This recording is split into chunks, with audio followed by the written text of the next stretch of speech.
Hello.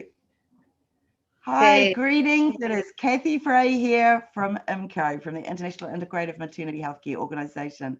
And a big welcome today to Gina McCarthy. thank you. Hello. Happy to be here. Grateful. It is very great for us to connect. Gina is in San Francisco, and it is wonderful, isn't it? Fantastic, this whole age of Zoom.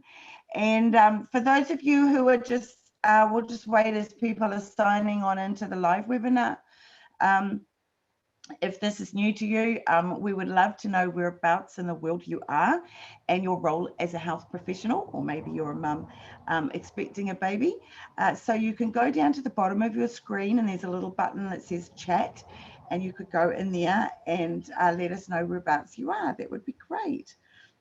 Also, today, if you have any questions, also down the bottom is the Q&A button. So if you've got any questions for Gina, please do type them in and we'll make sure that we get through those questions today.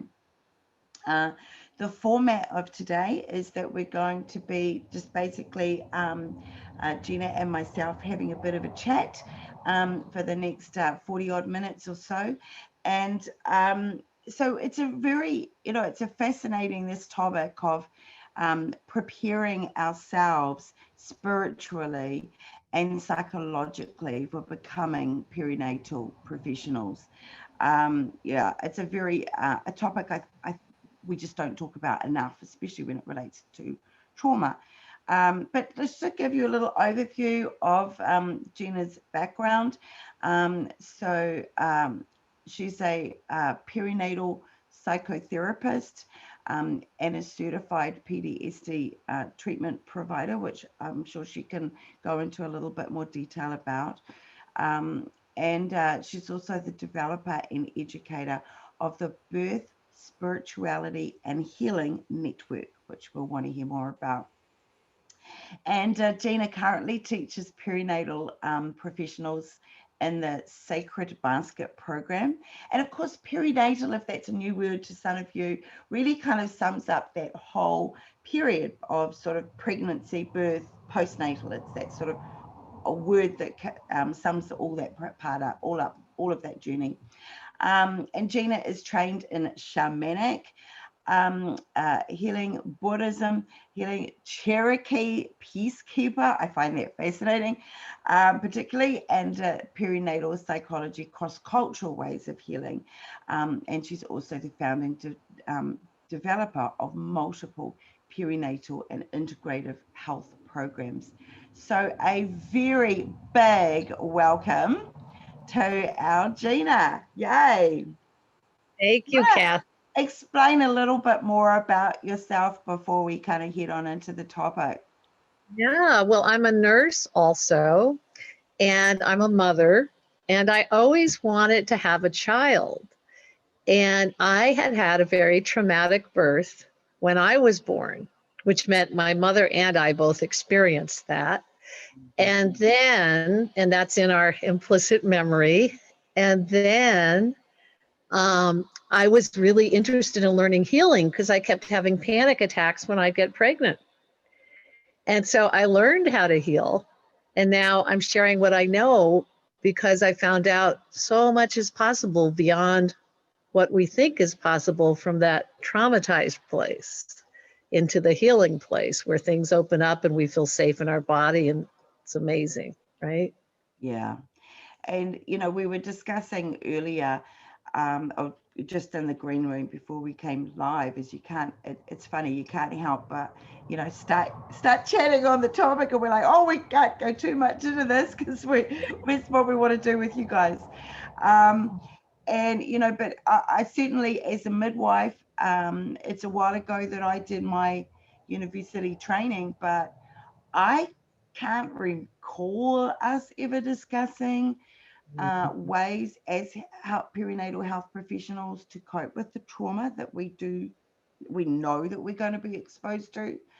And I think that when we look across our health professionals, it is particularly our paramedic staff, our emergency department staff, and our midwives on birthing suite. They're really those three frontline areas that are dealing with things where kind of everything is tickety boo, and then suddenly it's not. Or and our own daughter at the moment is just about completing her university paramedicine training, and yeah, there's still not a lot of conversation. We've got to that point where there's counseling, but what do that has to be down the track, doesn't it, Gina? And your skill set is particularly empowering those health professionals to know how to cope at the time. Yeah, I love what you're saying and where you're heading, Kathy, because, that is what I've been teaching, and what the current program I'm offering does is it really covers a lot. It covers, here's a person, let's say a doula, and let's say she goes to work and she's having a pretty good time, and there's a trauma and she's even doing okay with that. But then there's another trauma that's hooking her, but she really doesn't know why. So I teach those two levels. One level is if there's a trauma hooking you in the present, I teach short-term practices because they're so available now, scientifically and existing, of how to feel safe in the body, how to come back to feeling safe in the body very, very quickly, which cuts off the whole trauma path.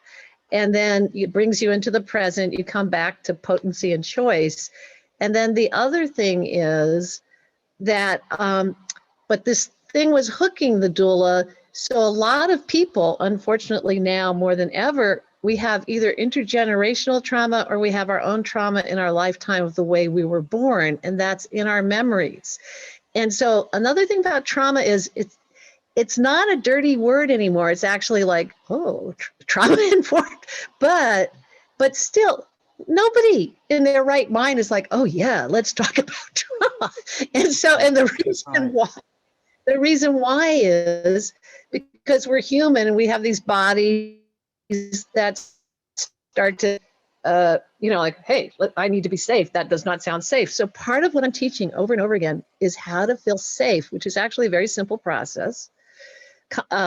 Talking about it, how to feel safe looking at it, and how to feel safe reconnecting it in ourselves. And then what I see is this doula can go into the same situation, not be blown out of the water, or midwife. She's empowered, and she can also help the client because now she's got a vaster view of what's going on in that room. And also, as we both know, when we feel calm and when we talk in that way and when we feel grounded, we're helping create a field to help the woman feel safe just at that level. So there's a lot of, I guess I'm going to just add one other thing, or you go ahead, I'll add it later. No, you talk. Okay.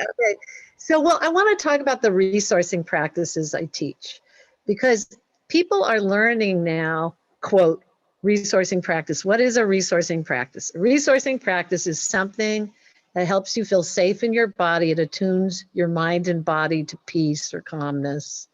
So nowadays in the US, there is a lot of knowledge about somatic resourcing practices, which is great because they'll work. And mindfulness for some people works.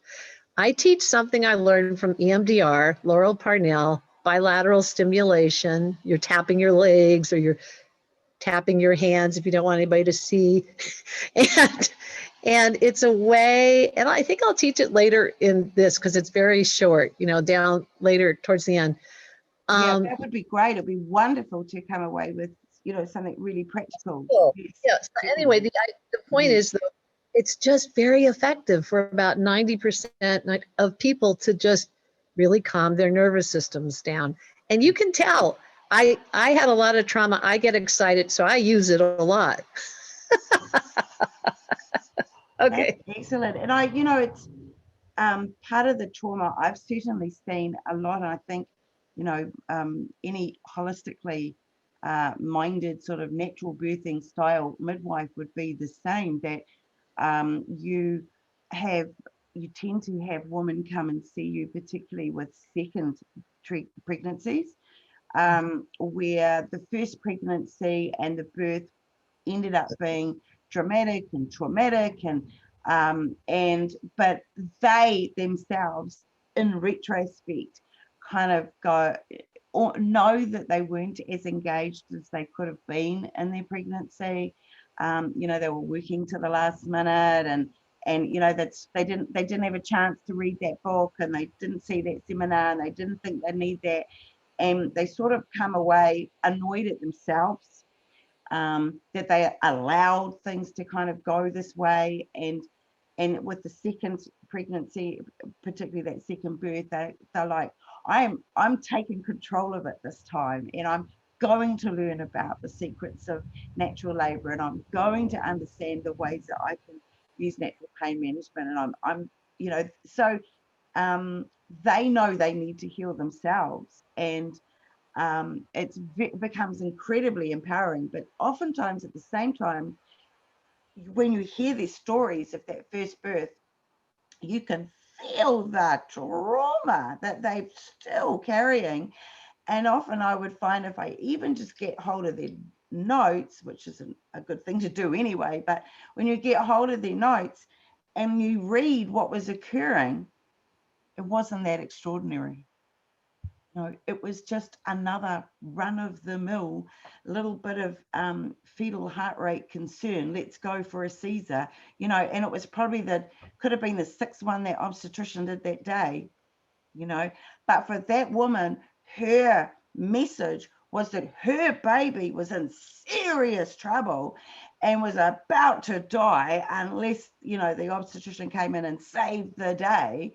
So it's, and if they don't have that opportunity to have a really fantastic debrief afterwards as to why certain obstetric events occurred, and the management of them, boy, that trauma lasts them a long time, as you say, potentially their whole life. And so we're all people. And so it isn't just our clients and our mothers, it's us, because we've all had a variety of birth experiences that we might have brought healing to or not, or witnessed. Yes. And so how does trauma work in the body? Trauma goes into the implicit memory, which means we can't access it. So I'll give you an example. When I used to get pregnant, I would have panic attacks, and I was a nurse and I had not studied trauma. So I would feel ashamed, because when you have a panic attack, you can't think like, oh, I'm having a panic attack because this happened. You don't know why it's happening, because it's the unconscious and the implicit memory getting triggered by something in the present, where you get flooded and feel like that's happening now in your body. All of that is that physiological cascade that happens. And so, so that's something we can treat. So these women do have that, like you're saying, they have that, and we have that in our bodies. And so there are really simple practices that can just reconnect those pieces that were traumatized. And, honestly, I had my shamanic training before I had my formal training.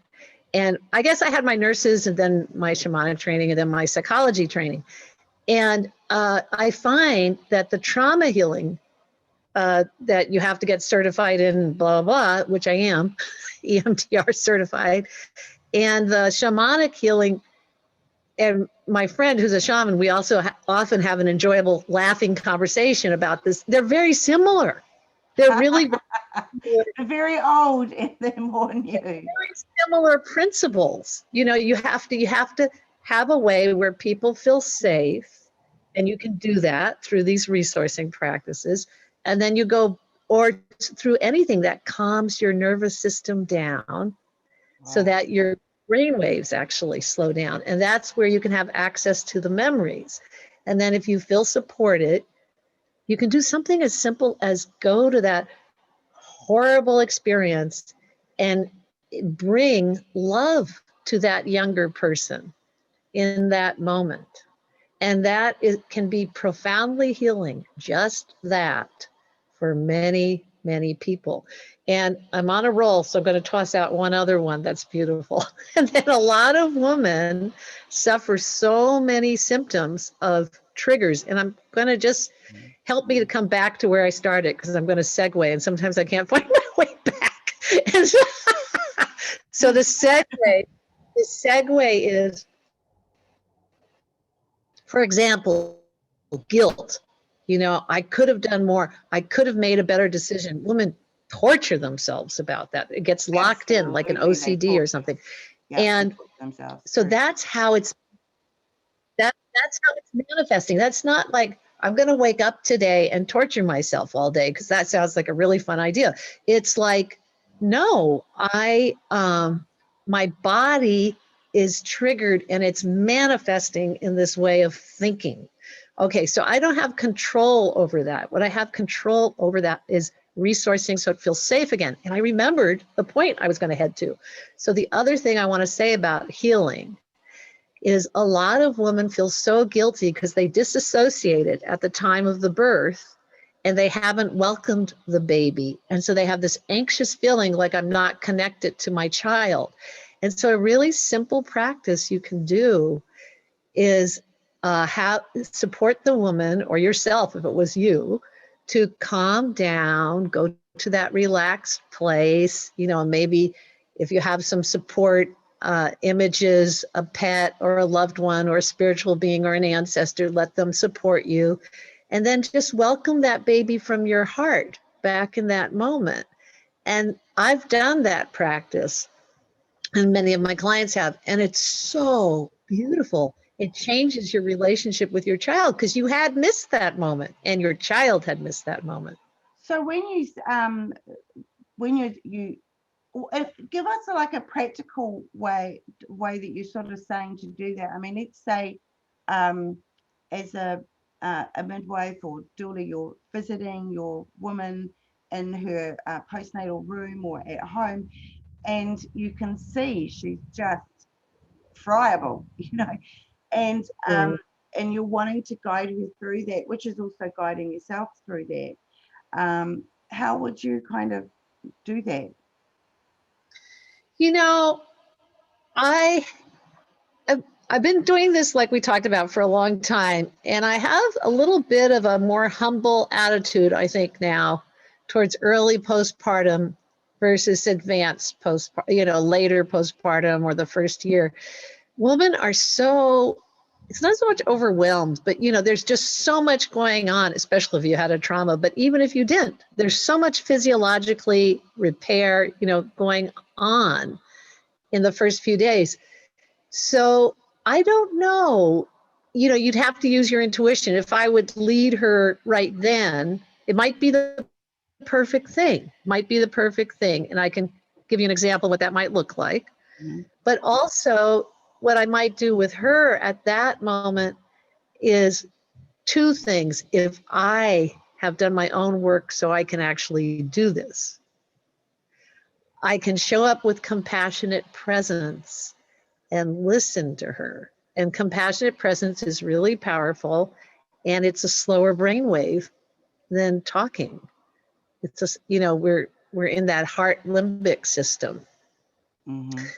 Build again. And then the other thing is try to teach people resourcing prenatally so you can use it during labor and postnatally. And then you can be right in the room, you know, saying, I can tell you your nervous system is suffering from what you've been through. Let's do a tapping practice just to let you have some more relief in your body right now. They're like, okay, you know, so that. But if you did feel intuitively like, yeah, now's the right time to offer you that heart connection, you might say, you know, would you like a little guided meditation or guided imagery on reconnecting with your child, your baby, when I got to do he or she. Let's pick when she was born because or they, because um, you didn't really get that chance. We know you really didn't get that chance right when she was born. And, sometimes women will say, a lot of times they'll say, oh, yes. And then sometimes it'll be too much for them too fast. Mm-hmm. I So think you'll have a sense. Absolutely wonderful. One of the things that I would always do with my woman, the very first time that I would see them after they've had the baby, is sort of ask that question, do you have any questions about everything that happened? Is there any like mysterious parts that you like, why did that happen? And what, just let me answer any questions that you have. And often the questions that they have are questions that are not so much just curiosity, it's actually something that still worried or troubled them. So getting through that which is wonderful if there's a continuity of care involved where the woman can see the same midwife or obstetrician or doula that was present at the time, but that of course is not always possible. So let's, because I also want to get to your topic of wonder, which we haven't quite got to yet. But when let's go back to the real basics of why is it important for perinatal professionals? Because look, it's so funny, isn't it? Here we are we're supposed to be talking about us as professionals, and we go into looking after the woman again. We just can't help ourselves. But why is it important for perinatal professionals to know how to self-regulate and repair and reconnect with themselves when they know that they've, had a bit of a triggering of some trauma? Yeah, totally. Because if we don't, again, because we're human, we're just going to get burnt out and dried out. We're not going to have any fun. And we're not going to be able to offer our gifts. We all have so much beauty to offer each other. But when I see it in my life all the time. When I'm in a state of fear or judgment, I'm just, we know this. You get very constricted. You get however you get, we all have our flavors. Some people get spaced out, some people get irritable, but we're not our balanced, wise, compassionate, fun selves. And then when we do feel safe, we can really help people so much, or we can really support people to be their beautiful selves so much. So it goes right back to, being on an aircraft, which none of us have done for a while, where they say to parents, put the mask on yourself first and then your child in an emergency. And it's like we forget to do that. And it's almost like we don't have time. And so it's now I know that you also got knowledge around spiritual and sexual practice supports for perinatal professionals and how that can allow them to feel safe and to open to the wonder. And I want to get you to that topic because I know that's your absolute specialty in a way. Yeah. So let's start talking about that and what it means to be wonder informed as a perinatal professional and what that all is about. So let's go into there. Thank you, Kathy. So we all have a connection to wonder. You can easily that's inherently what we're made of. And you can easily get in touch with that woo-woo thought by just remembering looking at a sunset, or a great orgasm, it's your choice, or a great meditation, but by being, your mind blown out of your mind because it's just so awesome, so beautiful. I remember the first time I saw a gray whale in the water, close to me. It's like,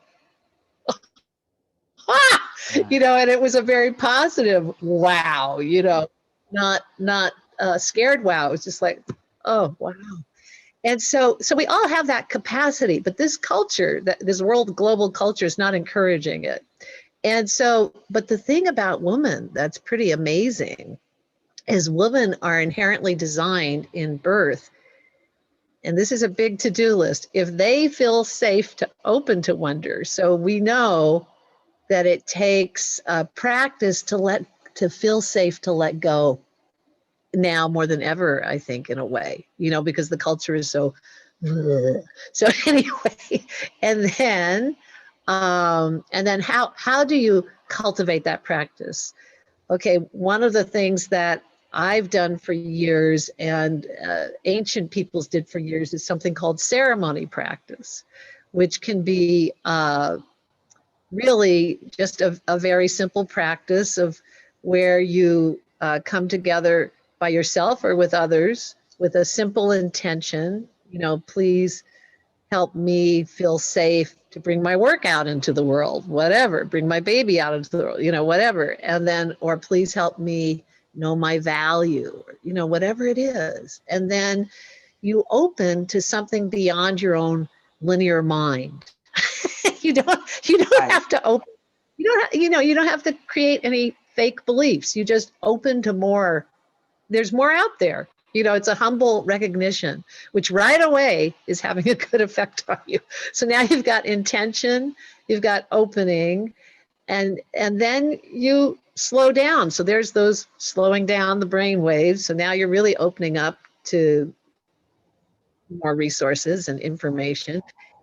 And then the left brain, or I can't remember now because I'm saying too much. And then, and then and then you receive inner guidance, whether it's verbal, and then you start. Well, anyway, so that's what all our original peoples would do. They realized that birth was beyond mind. Birth and death, what's going on? Hello, it's hard not to yell. So this a miracle is going on, and so, but all right, so there you are. So that's going on. So how do you prepare to feel safe to open to that? Then at the same time, you need to be surrounded by people that respect and care for you. Because so many perinatal professionals who are good human beings have never been given the opportunity to do their own healing. So they go to work. Let's do an example. I'm a nurse. I go to work. It's night shift. I was doing night shift, real life. I'm tired. There's too much going on. I'm understaffed. And now this woman says something, and instead of just at that level, I could be or she could be reminding me of my own trauma, in which case that's way more than I can handle tonight. So I'm going to shut down somehow, and that woman is not going to be met, and she's not going to feel safe. So I loved what you said. We all really need to start being supported to be able to do our own work, so we can start to meet each other at the level we really want to meet each other, or to continue. I mean, a lot of us are doing our own work. I don't want to, and so that's great, and to continue, right? Okay, so the path to wonder. So then, if I do feel safe to let go, and then I'm supported by caring and respectful people, I have the capacity. I'm going to talk brain waves. So in birth and in the perinatal time, but particularly in birth, our brain waves, if we feel safe, are physiologically designed to let go, slow down, slow down, slow down, even to delta. Now, what happens at delta, which is very slow brain waves? One of the things that happens is mystical experiences. What's another thing that happens? A beautiful orgasm, not your regular orgasm, but an orgasm where you also have a mystical experience. Those are, Sherry Winston wrote a great book, The Anatomy of Woman's Arousal. The reproductive system and the sexual system for a woman are the same, probably for a man too, but anyway, for a woman, they are the same. So there's meditation, there's ceremony, there's dancing, there's creativity, So you have these two sides with wonder. One side is you do need to get support to feel safe to heal trauma, because you're not going to feel open to letting go if your trauma is coming up. And there's a lot I could say about that. That's all I'll say about that right now. I think that often the staff themselves can not feel that most wonderful support. You know, you might sort of arrive at birthing suite and go, oh, who's the charge midwife tonight? Oh no, okay, yeah, she's a grumpy one, you know, or you know, so you're not always in that space where you are feeling I'm fantastic. so glad you're saying that, because there's so much to say, I can get lost, and that's such an important piece. This judging ourselves like, oh, I work in the hospital, and you can forget about wonder. What I would say about that is, one, working in the hospital is hard.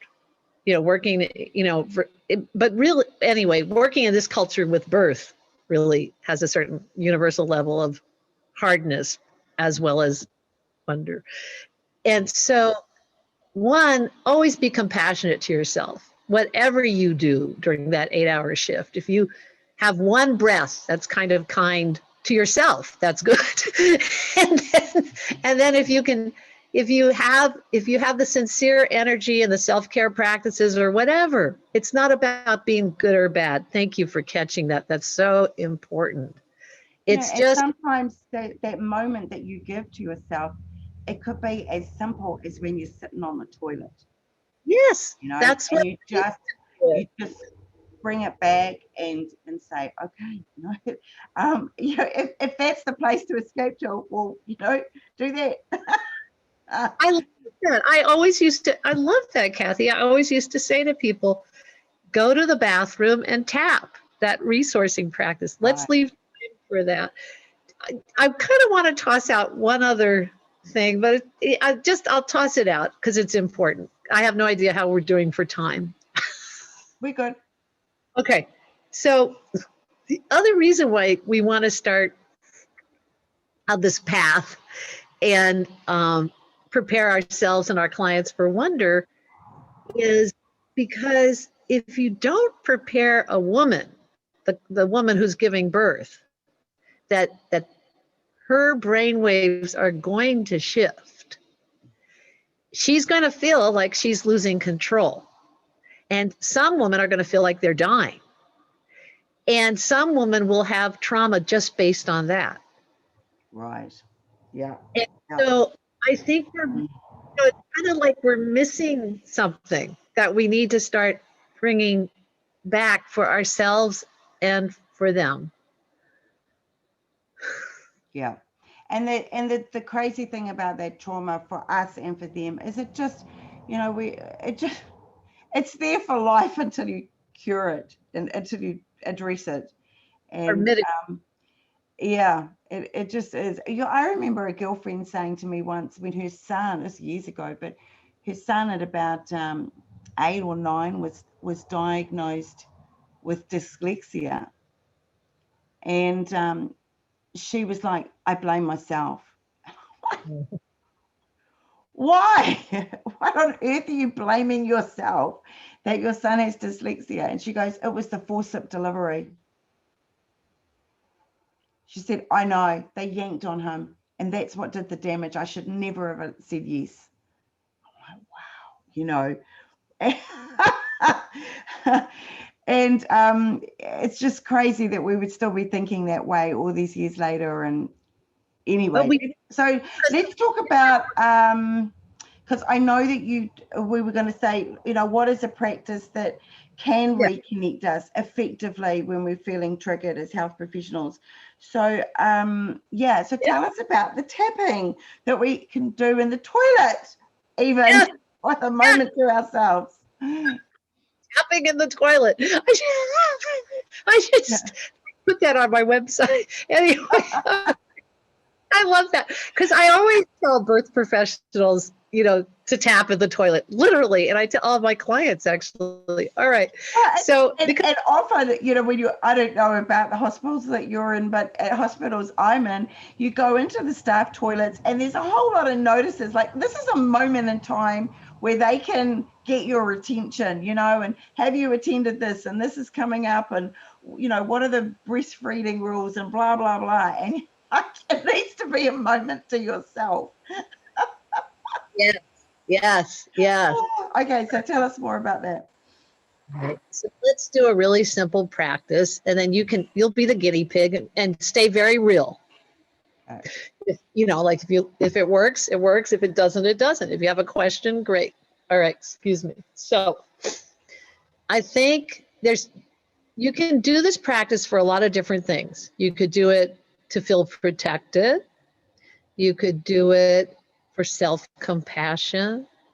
You could do it for support, etc., etc. I think today I'm going to teach to feel protected.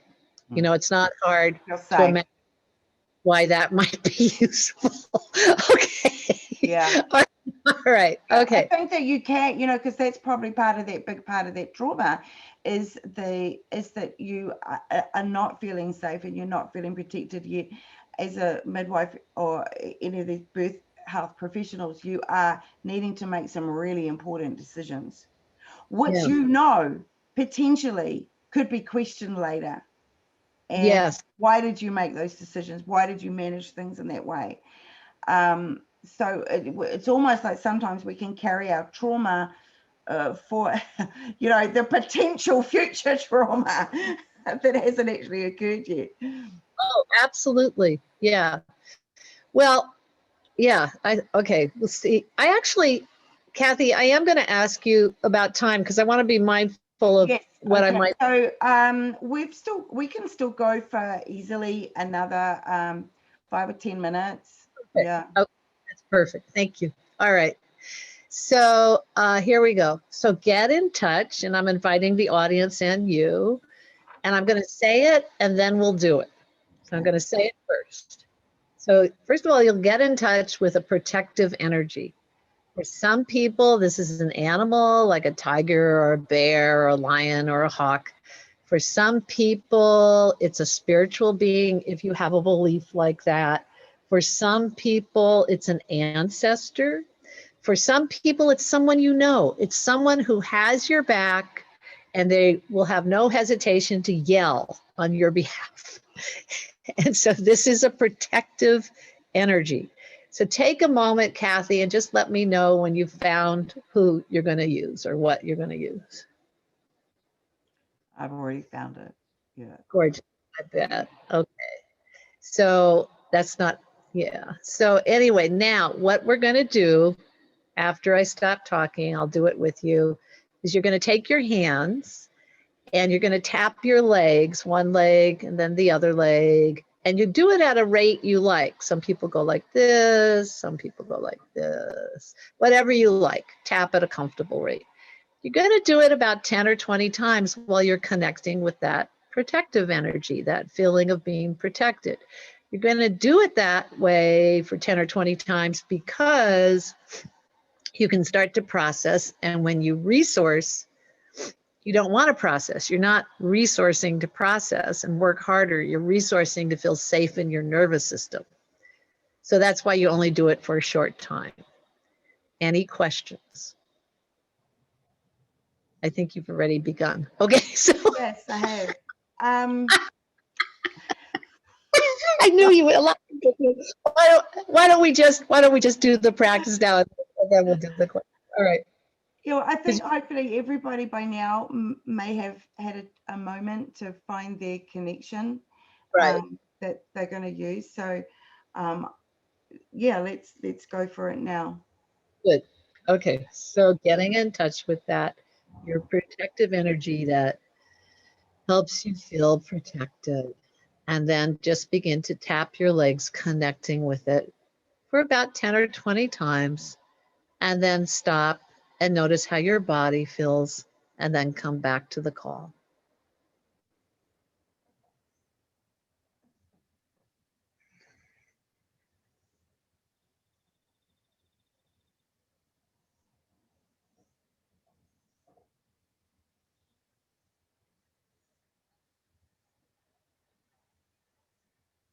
How was that? Wonderful. And I don't want to stop and interrupt everybody else's moment. um, yeah, you can just I find it, the tapping is very interesting, that maybe it's because it connects that whole left brain, right brain, and it sort of brings some balance. Maybe, you know, I'm not a psychologist here, but maybe it's because when we are in a trauma mode, we are being more dominantly one side of our brain, which potentially, I guess, could be either of those sides, depending on our innate personality, but and the moment of the trauma. But doing the left and the right and the left and the right and the left and the right, it just brings you back into the center. I mean, I'm guessing here, but Yeah, are we on track? down and you feel safe in your body again. Beautiful, Kathy. So I think I'd like to say briefly two things to complete, to feel like I'm not leaving hanging strands out there. So one thing I'd like to say is, again, it's really, really hard for people to work in our healthcare systems right now for a million reasons, COVID and everything else.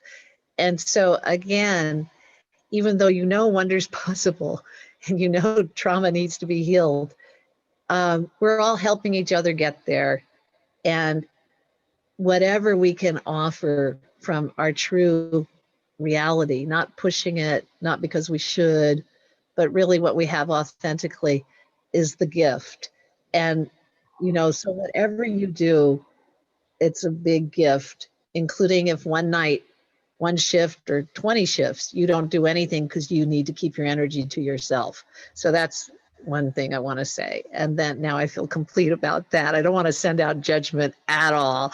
Yeah. And then the thank you. And then the last thing about this practice that's really exciting is, so on your own, Kathy, or anybody here, now that you have this protector practice, you could go back if there was some kind of thing recently experienced that was upsetting and that maybe makes you a little more uncomfortable about your work now, and bring the protector to you, tapping in that moment, and let that part be protected and cared for.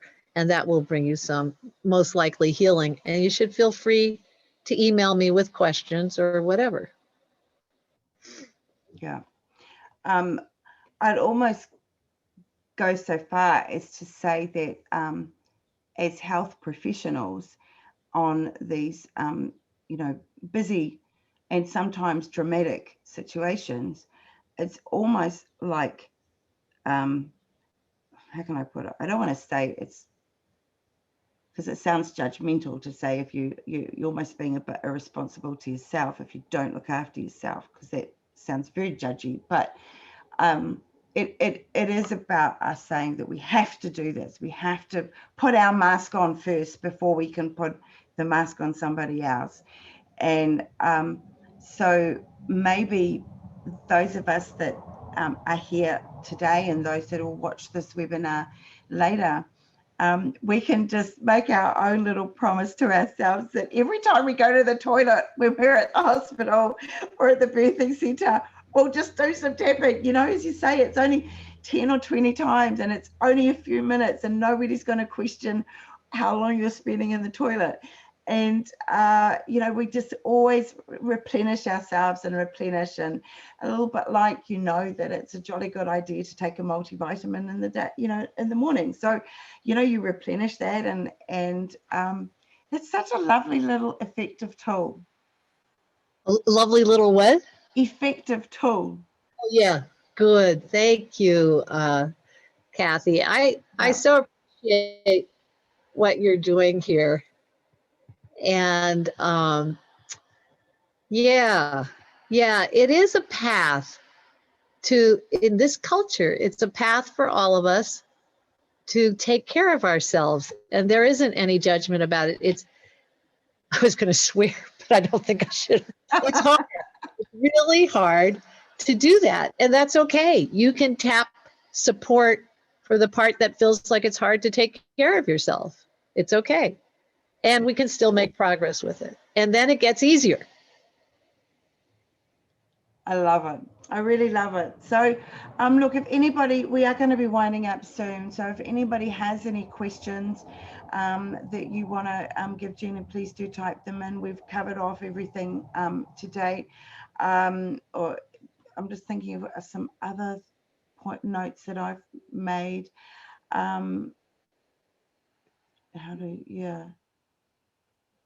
What have you come across as being perhaps the commonest sort of type of trauma that you see health birth practitioners with, and what's the commonest sort of negative repercussion of that trauma that you see? In the birth professional. Yeah. Well, probably that they feel if you've been traumatized, if you've experienced trauma, like maybe there was a horrible outcome, and so then you're stuck with coming to peace with that, and if you don't have that trauma healing, something that goes to your limbic system, something that reaches your heart, it can manifest in those triggered thoughts like that was all my responsibility, forgetting that, you know, the woman had all her stuff and everybody else in that atmosphere had all their stuff, and you're working in a system that has all its stuff, and that no, it's not all your, but you can feel that way. And so that's important to unpack and get support to unpack. Because if you feel that way, then you keep going back to work and you're not really showing up with your whole heart. You feel brokenhearted, you know, or brokenhearted is even too positive. You feel closed-hearted. And so, yeah. And you can see that. We've all seen that, you know, sometimes, you know, particularly with some of our colleagues who have been in the role for a very long time, and you can kind of see that they're past their use by date, and it's meaning that they've got so kind of bitter and twisted and traumatized and scarred, and so as a way to protect themselves, they just are not always the easiest person to be around. And and you kind of think you need to have a change and maybe, you know, do a complete different career and refresh yourself, or lie on a couch with a psychologist for a few days, but you know, I guess that's people's coping mechanism to. I think I interrupt you just to say, I think people don't realize that you can heal trauma in a very nourishing way. I think that's another really important piece. I think so many people think it's illogical but very understandable way of thinking. If I'm going to heal trauma and the trauma was so horrible, then the healing's going to be horrible. But actually, the healing is not horrible. The healing is nourishing and feels great. But that's how so people honestly need to know it can be nourishing.